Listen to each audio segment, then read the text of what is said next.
Do you feel like your toddler is out of control? Do you wonder how much you should let your toddler fight you? And if your child is now a preschooler, can you relate to the term Threenager, meaning that your 3-year-old is perhaps more challenging than he was at 2?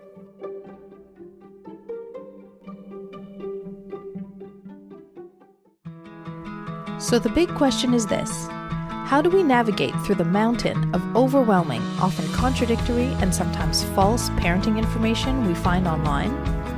What parenting information should you believe and apply, and what should you reject?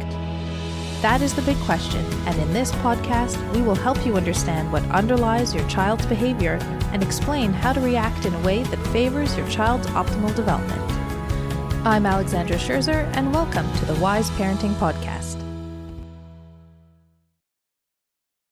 Before we get into today's episode on the second developmental stage, I'd like to remind you that this is the third part of our 4-part series on the crucial stages your child will go through from birth to about 5 years old. If you haven't already, please listen to the first 2 parts. You will get a better understanding of how the developmental stages work, what role they play in developing your child's identity and personality, and what you can expect as a parent from each stage. So back to today's topic about the second developmental stage. From what I've experienced and from what I've seen, most parents feel like toddlerhood is a never-ending challenge. They often feel frustrated, exhausted, overwhelmed, and at their wits' end in the chaos that has become their life. It feels as though their little angel has turned into a little devil. Most likely, you've heard of the no stage and may have even expected it to be difficult. But getting through this time by just handling it and getting through each day is actually harder than if you face each day with the knowledge about what's going on in your toddler's brain, what this developmental stage is all about, and what you can do to set your family up for a more harmonious future. If your child is now a preschooler and beyond the second developmental stage, listen in anyhow. You will most definitely leave with some insight about your 3 to 4-year-old. So far in this series, we've covered how one developmental stage leads into and sets your child up for the next stage. If you feel that your terrible 2's time with your toddler has nothing on your Threenager, and you continue to find your preschooler fighting you intensely, then this is an episode you can't miss. So let's get into it. I hope you've now listened to our first 2 episodes in this series about developmental stages. As you know, each stage lasts for a certain amount of time. So how about the second stage? The second developmental stage is the stage that most parents, or parents-to-be, know something about, often called the terrible 2's or the no stage. This may be so, however, they often don't know it to be a stage essential to their child's mental development. And, to answer your question, it lasts from about 18 months to about 3 years old. In the first episode in the series, we explained that a child will end each stage with a positive or negative outcome, a specific personality characteristic. In the second stage, what is this important personality characteristic? The second stage is all about autonomy and your child developing a sense that he's his own person and in control of certain events in his life. To recap, in the first episode of this series on the crucial stages your child must go through from birth to about age 5, I explained that by the end of each stage, a child will have had multiple experiences which led him to either a positive outcome or a negative outcome. In the second episode of this series, I explained how the positive outcome of the first stage is trust and the negative outcome is mistrust. Now, the positive outcome of the second stage is autonomy and the negative outcome is shame and doubt.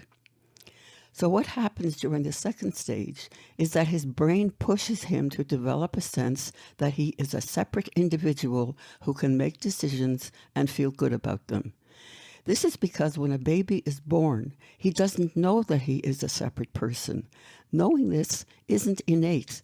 He has to learn it slowly as he grows. This knowledge begins to develop at around 18 months and marks the start of the second developmental stage.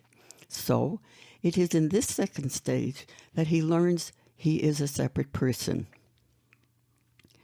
I'll explain how he comes to learn this later on, but for now, I'll say that if he ends the stage with the positive outcome of autonomy, he will feel that he is a separate individual who has control over certain aspects of his life. If he ends the stage with the negative outcome of shame and doubt, he will feel that he is a separate individual, but will feel very insecure about his abilities. He will doubt his ability to control certain aspects of his life and feel ashamed about what he does. And I'll get into this more in depth later on in this episode. With respect to the role that early developmental stages contribute to shaping a child's personality and identity, when an adult has a strong identity and personality, he knows who he is. He's comfortable with himself and is self-assured. He's not constantly changing his mind, his values, or his views, and he's fairly sure of his abilities. There are many influences on a child's development that form the adult he grows into, and you don't have control over many of them, but you can control your parenting. If you hope your child will grow up to have a strong sense of who he is and feel secure about his abilities and his actions, then how you parent your toddler during his second stage of development can put him on this path. So in the first 2 episodes of this series, we've talked about there being a specific behavior linked to each stage. In the first stage, it was crying. What is it in the second stage? That's right. In the last episode, we looked at the first developmental stage in detail. In that episode, I explained that the specific behavior linked to that stage is crying. I also explained that how parents react to this behavior is what determines the outcome of the stage and the personality characteristic a baby will end the stage with. Something parallel happens in the second stage. The specific behavior linked to this stage is assertion. A toddler will assert himself, and he does this often by opposing his parents' requests. This is a very difficult stage for parents, and probably the reason why this stage is known about and talked about so much. It's because it's so difficult. Many parents seem to expect that it will be difficult, but nonetheless are unsure about how to handle their toddler's behavior. Knowing that there is a specific goal to this stage and that the positive outcome is their toddler feeling autonomous, having a certain amount of self-control, and feeling good about his behavior can help guide parents' reactions and help them to feel more at ease, clearer, and more confident about their parenting decisions. Compared to the first stage, the second stage is much more complicated. In the first stage, as tiring as young babies can be for parents, there is only one specific behavior to the stage, and it is crying.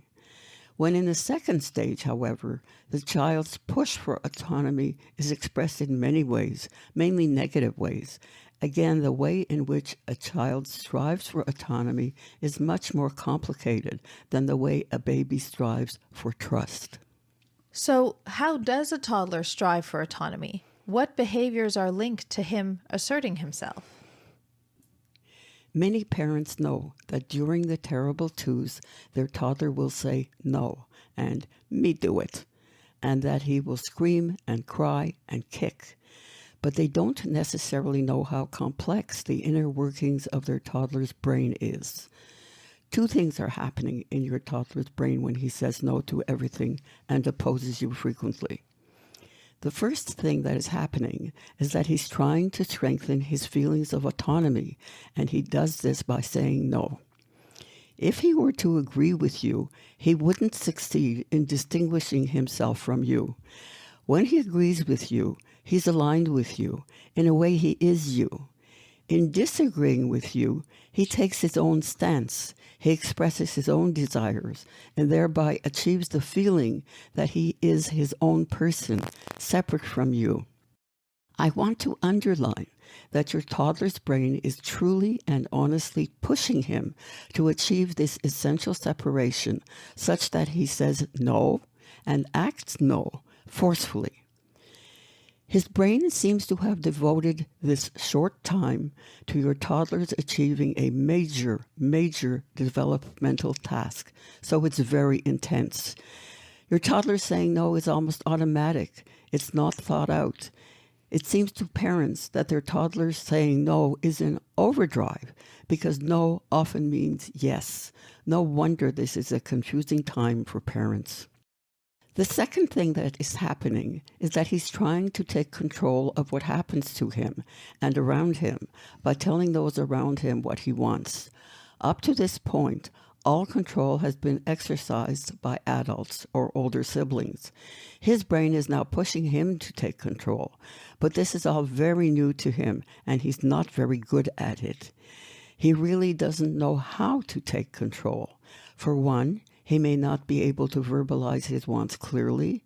Second, he may not understand his own feelings and his own wants. And third, he doesn't clearly understand how the world works. As a result, what often happens is that he will express what he wants, and sometimes, even if he gets it, he will have a meltdown, scream, and cry. He has a meltdown because he's overwhelmed by the fact that he wasn't able to control the situation exactly as he wanted to. So now we've gone over how a toddler will strive for autonomy and control. By now, in this short series, we've talked at length about how experiences accumulate during each stage to determine whether or not a child will end the stage with a positive outcome or the negative outcome. So what can parents do? How can they react in order to increase the number of positive experiences for autonomy and control for their toddler? Above all, as much as you can, you should allow your toddler to say no and act no in order for him to be able to assert himself in some of the many ways that he's trying to do so. The best way for you to do this is to remain patient and positive in the face of his negative behavior. You must never punish him for trying to be his own person. Punishing him will squash his inborn drive to be autonomous, or punishing him will make him continue to fight in negative ways to attain it long after he should have finished the stage. There are therefore short and long-term consequences to punishing him, both negative. Let me be clear about what parents should do. To begin with, there are two different types of circumstances in which you will find yourself in. One kind involves an unimportant decision where you should allow your toddler to assert himself, and the other kind involves an important decision where you should assert yourself as a parent. The way to begin is by identifying the differences between an important decision and an unimportant decision. So what is an important decision or an unimportant decision? I'll start by explaining what an unimportant decision is. These are choices that don't involve health, safety, or any true responsibilities. Examples would include choosing between appropriate indoor clothing, choosing which place setting to eat with, choosing which music to listen to at appropriate times, choosing between foods of equal nutritive value, etc. So what does this mean exactly? It means that when your toddler says he would rather wear the red socks, you show him you're happy with his decision. It means that when he wants to eat off the blue plate instead of the yellow plate, you show him that you're happy to let him do so. It means offering him the choice of which goodnight story to read to him. It means happily allowing him to choose between an apple and an orange as a snack, etc. Some parents interpret this type of parental response to be too indulgent. They fear that responding this way will lead to their child running them in the present and in the future, and that they will have no authority over him when he's older. In fact, it works the opposite way, allowing, and even more importantly, encouraging your toddler to make these unimportant decisions, which, by the way, toddlers see all decisions as equally important, will result in two things. The first thing is that every time he makes a decision which you approve of, he is accumulating positive experiences that will hopefully amount to a sum, which will end the stage with him feeling that he is an individual who makes good decisions. The second thing is that by making a lot of decisions, his brain will develop in such a way as to have him fight you less on the important decisions that he can't be allowed to make. Keep in mind that your toddler continues to be in the second stage of development. Even when you let your toddler make many unimportant decisions, he will still oppose you. He must. But his opposition will be less frequent and less intense. And I'll add here a point about how he ended the first developmental stage. As I've mentioned a few times, one stage builds upon the previous stage or stages. So if he ended the first developmental stage with trust, he is already set up to be less opposing and less intense about it than if he ended the first stage mistrusting you and mistrusting himself. By seeking out opportunities to let him make many unimportant decisions, you are in fact satisfying his need to be autonomous and in control. He will oppose you much less because his need for asserting himself is being met.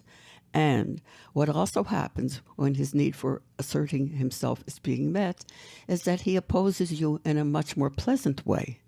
So let him wear the colored socks he wants, even 2 different colored socks. Ask him which snack he would rather eat amongst those you would like him to eat. Let him choose which bottle he will drink from or plate he will eat from. Let him pick the stories for you to read. Let him choose which running shoes to wear.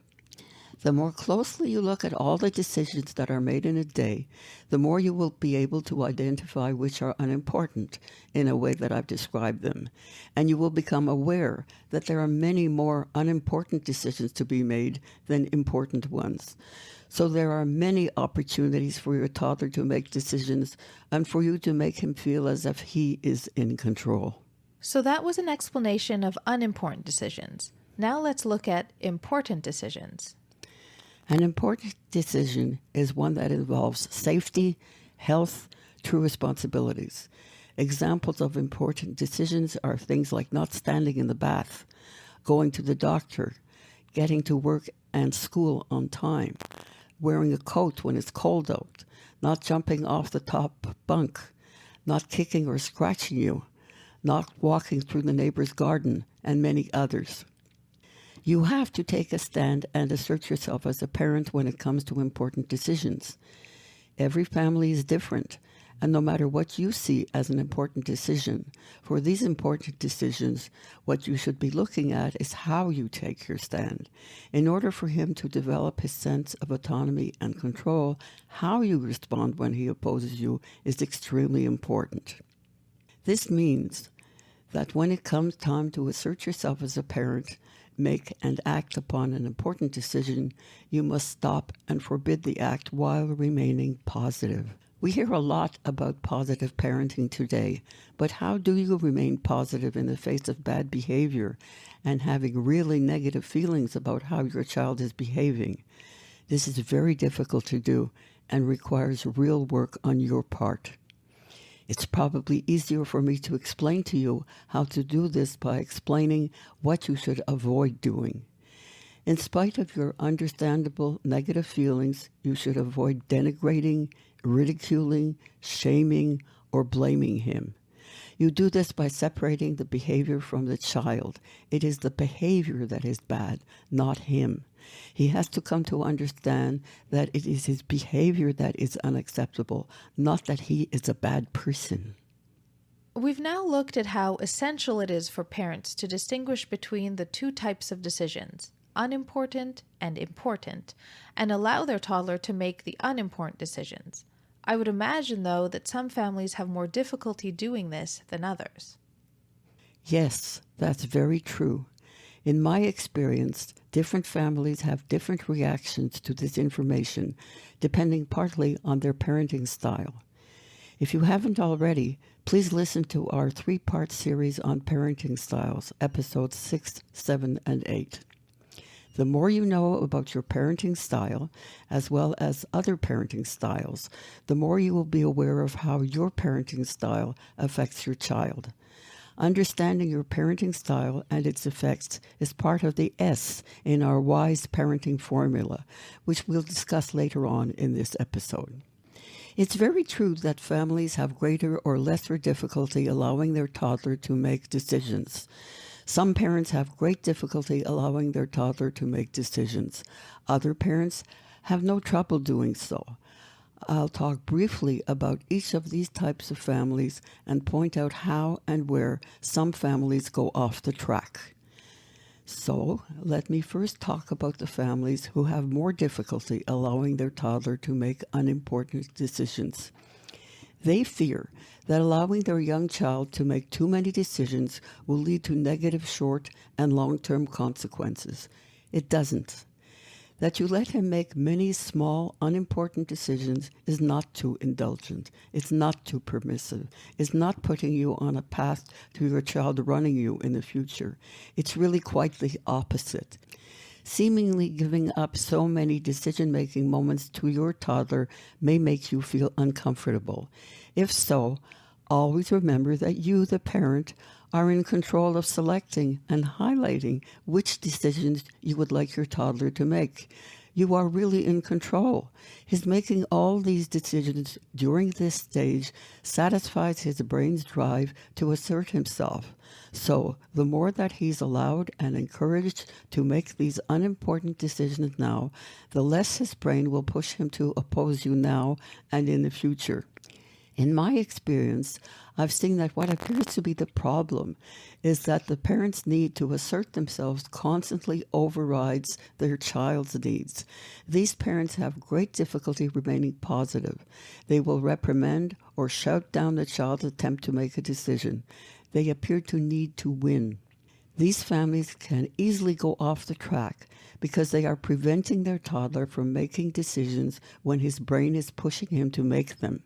This parental reaction works against his ending the stage feeling good about his decisions. Now I'll talk about families for whom it comes easily to allow their toddler to make decisions. What I've sometimes seen with these families is that it may be easy for them to let their toddler make the unimportant decisions, which is great to see and so beneficial to their toddler and to the family interaction. But these parents can also go off the track, but in a different way. In my experience, I've seen that these parents sometimes have difficulty with how they assert themselves when it comes to important decisions. It's crucial that they assert themselves because despite all their toddler knows and his forceful efforts to assert himself during this stage, he is counting on them to make the important decisions and take care of him. As I explained earlier, the idea is for parents to allow their toddler to make as many unimportant decisions as possible, but to make the important decisions is the parent's responsibility. It may be hard to see, but he really is counting on you to make these big decisions. He cannot verbalize this or even conceive of it, but this is how he feels. This is how the brains of young children function. What they feel is much more vast than what they could ever express in words. It's true, he feels that you should make all the big decisions.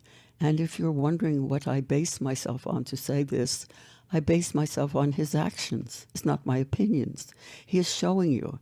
He shows you that this is how he feels by reaching for your hand when he feels insecure or in many other new situations. He clings to you when he is unsure. He stands closer when there are strangers around. He looks to you for reassurance. In all of this and more, he's showing you that you're the source and provider of everything he needs. So even though he's not saying it in words, he is counting on you to make the big decisions. So how do parents get to the point where their toddler is able to make many choices on a daily basis where he feels he's in control, when in fact they are?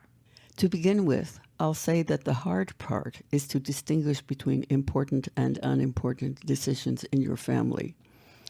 What may be even harder is to be comfortable with allowing your child to make the unimportant decisions. Simply knowing about what's going on in your child's brain during this second stage can, in itself, help parents to be able to get there. Especially for parents who feel like they're in a power struggle with their toddler, understanding more about what his brain is pushing him to do and why can help parents take their focus away from the negative behavior and focus it on their child ending this stage feeling good about his decisions. Always remember, if he ends this stage with feelings of autonomy and control, you will have an easier time as he gets older, and so will he. When you are in a space where you are able and willing to allow your toddler to make many, many unimportant decisions on a daily basis, then following through becomes a lot easier. The more you offer and invite him to make decisions, the more you will see opportunities to do so, and your feeling to need to win will diminish over time. So, once you are at this point, you will be able to set yourself up better and better to allow him to make more and more decisions. Choice of a plate for supper, choice of bath toys, choice of puzzle, choice of bedtime story, choice of socks, etc., etc. So let's now talk about how parents can parent in such a way as to increase the chances that their toddler will end this second stage feeling autonomous and feeling good about his decisions. Being in tune with how your child's behavior is making you feel is a great start. This is the S in our wise parenting formula, being self-aware. I bring this up because being aware of your own feelings is the first step in how to remain positive. Remaining positive in the face of your child's sometimes very negative behavior is the key to him ending this stage with feeling good about his decisions and that he's able to control some of what's going on around him.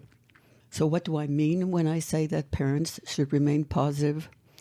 Remaining positive means to remain kind, gentle, and empathetic, but firm with your boundaries about important decisions. It means to help your child to express his need in positive and acceptable ways. It also means to model what patience, kindness, and understanding look like. The term positive has been misinterpreted at times when it comes to parenting. I want to be very clear that remaining positive absolutely doesn't mean that you should feel okay with everything that your toddler does. Again, it means to remain patient and empathetic regardless of what your toddler does, even when you have to assert yourself as a parent and stop him from doing it. In this second stage, and especially when he opposes you, you are really teaching and showing him how he should express his feelings, especially when they are powerful and overwhelming.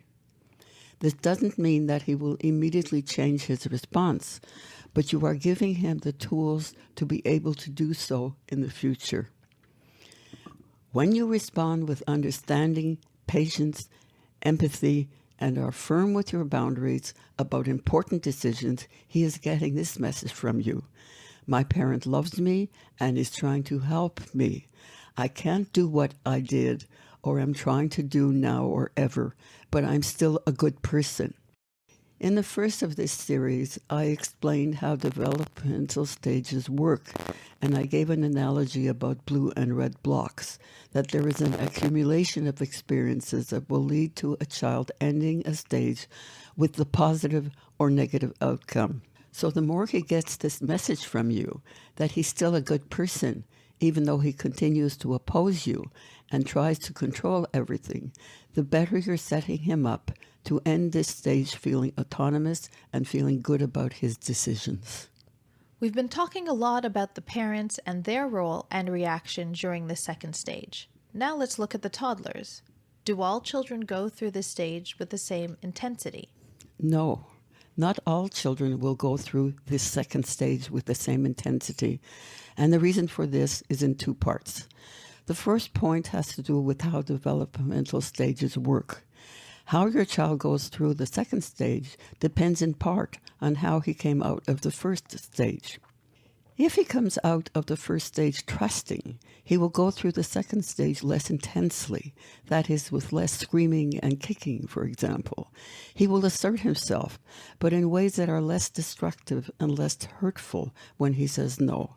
He is starting from a more positive baseline when he feels that people are helpful. The thing is that the more you trust those around you, the more you trust that they will help you, and the more that you trust that you are able to get help when you need it, the less strongly you feel you have to fight to get what you need. In this case, in the second stage, toddlers need to assert themselves. They feel the need to be in control. So if he enters the second stage already with more positive feelings that he will be able to count on his parents and on himself to meet his needs, he will go through the second stage much more mildly than if he mistrusts. And not only will it be more mild, but he will be agreeable between the no's and the me-do-its. For instance, doing things that he knows that will make his parents smile and laugh. If he came out of the first stage with little trust, his mood in general will be somber and his nose more strident. The second point has to do with his inborn temperament. If you haven't already, listen to our bonus episode on temperament, where we get into greater detail about how your child's inborn characteristics play a role in your parenting. We also discuss what you can look at to help you understand which type of temperament your child was born with. The temperament episode is slotted between episodes 10 and 11. So, briefly, his temperament is based on the genes he inherited. In relation to this second stage of development, the more difficult a temperament he was born with, the more difficult he will be during this second stage. Keep in mind that his temperament constantly interacts with your parenting. As I explained in the bonus episode on temperament, responding to a more difficult child with greater empathy, greater patience, and more understanding is even more important than with an easier child. And understanding how temperament works will help you to understand and accept that he will still have strong reactions in spite of your efforts. So what does a person look like who ended the second stage without feeling good about their decisions?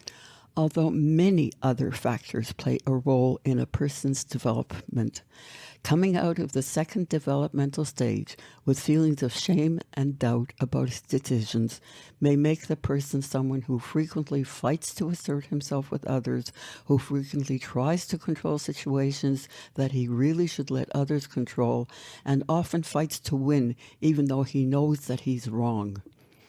It may be hard to believe, but what happens between about 18 months and 3 years old contributes to aspects of assertion and control of a person's identity and personality when he is an adult. Although it may be difficult in the moment, try to keep in perspective that this stage only lasts for 1.5 years and is worth all your working hard and efforts to remain positive, patient, empathetic, and understanding during a very difficult stage. As a parent, this is the most you can do to help put your child on the path to being his or her best self. And so, what would you tell parents who can relate to the term Threenager? What would you tell parents who feel that their 3 or even 4-year-old continues to fight them very intensely? They feel that their preschooler's behavior is everything negative that they experienced during the terrible 2s, plus more. As I explained in the last episode in this series, it's always easier to build than to repair. So if after listening to this episode, you feel that your preschooler is still fighting for his autonomy, then know that it is possible to help him solidify his sense of autonomy and control, even though he is past when his brain was making this a priority. It will, however, require more from you as a parent, but again, it is possible. As you will hear in greater detail in the next and last part of our series on the crucial stages your child must go through from birth to about 5 years old, His brain's priority is now switching its focus to pushing him to establish goals and the means to reach them. His brain is pushing him to take initiatives. So for parents who feel that they have a real threenager on their hands, I will say this. Although I won't get into the details in this episode, as it will be the topic for our next episode in this series, the third developmental stage comes with new challenges for parents. The first step would be to learn about this third developmental stage and see whether your preschooler's behavior fits the description of the main behaviors expected during the third developmental stage. Second, if you find that your preschooler's behavior fits this description, but continues to fit the description of the no stage, the second developmental stage at the same time, then this is the red flag for you to pay attention to. So for parents who have missed the boat, so to speak, and have a child entering the third developmental stage while still fighting them for his autonomy by constantly saying no and insisting that he do things just for the sake of winning and with no real goal in mind, then they have a lot of repairing to do. Not only will they have to be patient with his fighting them, but they will have to find ways to reassure him that in fact his decisions are good and that he can rely on himself to a certain extent, that he doesn't have to look to others to make decisions, other children especially, to guide his decisions. These parents will have to search for opportunities to ask their child to make many decisions and make their choices of what decisions he should make very carefully so that they can graciously respect and go along with him. So that wraps up our episode on the second developmental stage. Wise parenting, as challenging as it can sometimes be, really does help to set you up and your child up to attain your initial goal of raising a competent and successful adult. Applying our wise parenting formula will help you get through this often trying and exhausting second stage of development. Starting with the W of the formula, understanding who your child is, what his inborn temperament is, will help you to be able to adjust your expectations and parenting during this difficult time. Again, the more difficult your child's temperament is, the more this requires you to be patient, empathetic, and understanding, while remaining firm about your boundaries.